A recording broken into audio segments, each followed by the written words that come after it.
सब न मेरी राम राम भाई, जय हो हमारी संस्कृति, जय हो हमारे गांव में सुविक्की हरियाणवी। और चुनावी दंगल के तहत समय फिर आए। बात करें हम बेरी विधानसभा की।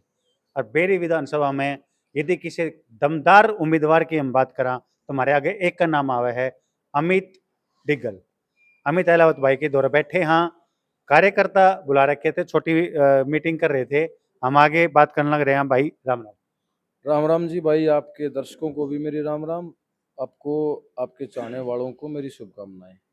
अमित भाई, डिगल में जितना आप लोग काम करने लग रहे हो, एक पार्षद होने के नाते जितना भी आपके जितने गांव हैं उसमें जो काम करवाया है, और जिस तरीके से गरीब लड़कियों को साइकिल बांटने की बात हो, चाहे उनको ड्रेस देने की बात हो, चाहे उनको स्टेशनरी देने की बात हो, चाहे गरीबों के लिए घर बनाने की बात हो, या फिर युवाओं के लिए ओपन जिम खोलने की बात हो, हर चीज में। और दो दो मेले जो आपने लगाए, एक महिलाओं के लिए और एक जो है हमारे किसान कमेरा वर्ग के लिए, आप एक मिसाल हो आने वाली पीढ़ियों के लिए कि भाई किस तरीके से आप समाज सेवा करने लग रहे हो, कि आगे का प्लान है। आगे का प्लान जी ये है, जो आप देख रहे हो, देखो ये ताऊ जी बैठे हैं। दुबड़दन गांव से भी आए हैं, सफीपुर गांव से भी आए हैं, पहाड़ीपुर पहाड़ीपुर से भी आ रहे हैं। तो जो और लगातार जो है हजारों फोन, मतलब हर मिनट फोन आ रहे हैं, लगातार मिलने आ रहे हैं, मेरे गांव से भी, गांव के बाहर से भी। तो लगातार ये जो है अब आगे कहने का काम करें कि भाई आगे बढ़ो और एक डिसीजन लो। यानी कि सब आके ये कह रहे हैं कि भाई आप चुनाव लड़ो। तो इसी की तैयारी में है। एक बार सब से जो है सूझबूझ के, सबके आशीर्वाद से आगे जो हम कदम उठाने का काम करेंगे, सबके आशीर्वाद से, पूरे बेरी हलके के आशीर्वाद से, मेरे गांव से, मेरे गवांड से। अगर लोगों की इच्छा है, लोग मुझे आदेश देंगे, मुझे आशीर्वाद देंगे, तो मैं चुनाव जरूर लड़ूंगा। और अगर जनता मुझे ये कहेगी, मेरे गांव के लोग मुझे कहेंगे कि आपने चुनाव नहीं लड़ना है, आपने किसी की मदद करनी है, तो मैं उसकी मदद करूंगा, मैं चुनाव नहीं लड़ूंगा। तो आप पंचायती उम्मीदवार के रूप में जो है वो चुनाव मैदान में आने की तैयारी करने लग रहे जी हो। बिल्कुल, अगर जनता चाहेगी तो जरूर हम चुनाव लड़ने का काम करेंगे, और उसी प्लानिंग पर जो है ना, उसी पर हम लगातार आगे बढ़ रहे हैं। लोकप्रियता की मैं बात करूं तो बेरी में जितने भी अभी तक, जैसे रघुवीर कात्यायन के मुकाबले में आपकी यदि तुलना करूं तो आप बहुत, आपका पलड़ा भारी है। और जनता जो है चाह है कि भाई एक ऐसा युवा चेहरा आवे जो उनके काम भी करवावे, उनके सुख दुख में भी हाथ बटावे। क्योंकि जिस तरीके से हम जावा हाँ फील्ड में, हम बात करा हाँ, तो हमने लगा है कि आपकी तरफ रुझान जनता का ज्यादा है। तो जनता का आशीर्वाद यदि मिलेगा तो अमित जो है वो चुनाव लड़ेंगे। जी बिल्कुल, जो है जनता का आशीर्वाद मिलेगा तो ही चुनाव लड़ना है। और लड़ना भी तभी चाहिए जब जो है ना जनता का आशीर्वाद मिले, जनता चाहती हो, अन्यथा नहीं लड़ना चाहिए। अब जो हमें पूरे बेरी हलके में हमने पिछले 2 दिन से घूम घूम करके देखा है, लोगों से मिले हैं, यहाँ भी आए हैं, मैं भी लोगों में गया हूँ। तो जो भाजपा, भारतीय जनता पार्टी की जो यहाँ प्रत्याशी उतारा गया है, एक डम्मी कहूँ या डम्मी से भी नीचे मैं जो कहूँ, भारी है। बेरी हल्के की सुख से दुख से कोई लेना देना नहीं है, कुछ यहाँ जानते नहीं है। मतलब थोड़े दिन आए बेवजह की जो है ना, थोड़े अपना टाइम पास करके कुछ 5-7 लाख रुपए दे के जो है वो धनखड़ साहब ने चलते कर दिए। जा भाई, कुछ पार्टी फंड मिल जाएगा, कुछ अपना थोड़ा बहुत खर्चिए, थोड़ा बहुत बचा लीजिए, अपने टाइम पास करे। तो ये इस तरह की जो सोच के उम्मीदवार यहाँ पे लाए गए हैं, जो एक तरह से मैं कहूँ कि धनखड़ साहब ने बेरी हल्के में चूड़ियाँ भेजी हैं। चूड़ियाँ भेजने वाला जो आपका कल का बयान था वो काफी वायरल होया।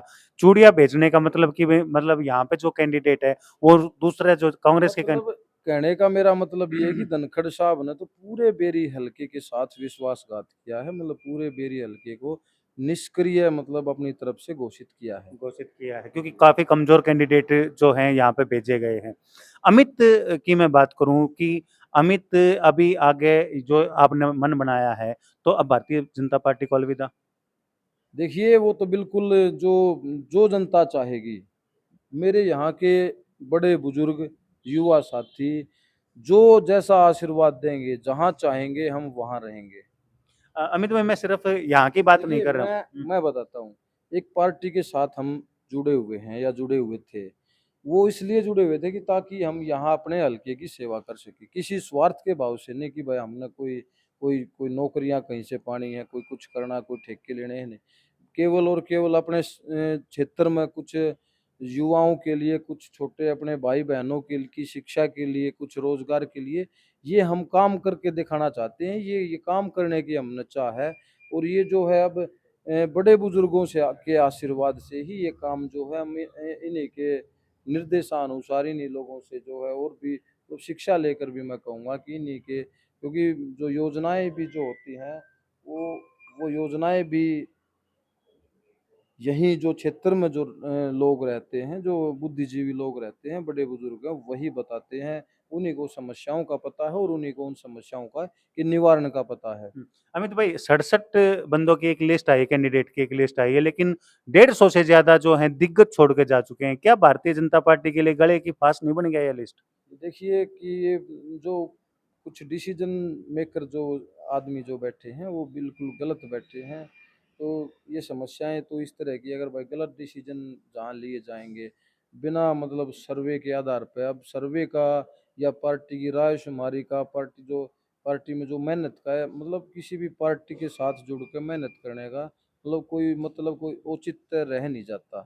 परसों आप एक पंचायत बुला रहे हो, उसके बारे में दर्शकों ने बताया। परसों सुबह 10 बजे रविवार को, यानी मेरे घर के पास गांव डिगल में पुरानी गौशाला में एक पूरे बेरी हलके से जो है अपने जो शुभ चिंतक मैं कहूँ या मेरी बेरी हलके की सम्मानित जनता जो इस फैसले से जो परेशान है, जो इस समय मतलब एक तरह से मैं कहूँ कि जो मतलब मन में एक घिरी हुई महसूस कर रही है कि भाई अब आगे क्या करना चाहिए, क्योंकि कुछ समझ में नहीं आ रहा है। तो सब मिल करके एक डिसीजन पर आगे बढ़ेंगे और जो है निर्दलीय चुनाव, इंडिपेंडेंट चुनाव अगर लड़ाने की जो बात अगर जो कह रहे हैं लोग, अगर सबका साथ सबका आशीर्वाद होगा तो बिल्कुल दमदारी के साथ यहाँ चुनाव लड़ेंगे और बड़े बुजुर्गों के आशीर्वाद से यहाँ बिल्कुल पार पाने का काम भी करेंगे। तो अमित भाई, हमारी जो बेरी हल्के की सम्मानीय जनता है, उसको आप अपनी तरफ से क्या संदेश दें? देखो, मैं बेरी हलके की जनता को ये संदेश देना चाहूँगा कि भाई जो यहाँ अभी घटित हुआ है उन चीज़ों को आप अपने नज़रिए से भी देखें। और मैं जो है आशीर्वाद जो आपसे मांग रहा हूँ वो मैं अपनी जो मेहनत और लगन जो आज तक हमने जो मेहनत जो पसीना बहाया है उसके एवज में मैं आपसे जो है समर्थन की जो मांग कहूँ, या जो आप सब मिल करके जो फैसला लेंगे। अगर मतलब एक बात और मैं कहूँगा, अगर मेरे बड़े बुजुर्गों को ये लगे कि भाई आपसे भी ज़्यादा किसी ने मेहनत कर रखी है या आपसे भी अच्छे काम कोई और कर सके है, तो मैं ये कहूँगा, मेरे को ये बोलना कि भाई आप छोड़ो, हम दूसरे को लड़ाएंगे, तो मैं उसके लिए भी तैयार हूँ। बहुत-बहुत धन्यवाद। तो ये थे समाज सेवी बेरी विधानसभा थे अमित डिगल। लगातार भाई से मुलाकात करते रहांगे और परसों की जो भी पंचायत है उसका क्या फैसला रहेगा वो भी तुमने दिखाते रहांगे। चैनल तो जुड़े रहियो भाई। वीडियो ने घनी से घनी शेयर कर दियो, चैनल ने सब्सक्राइब कर दियो। सब ने मेरी राम राम, सब ने मेरी राम।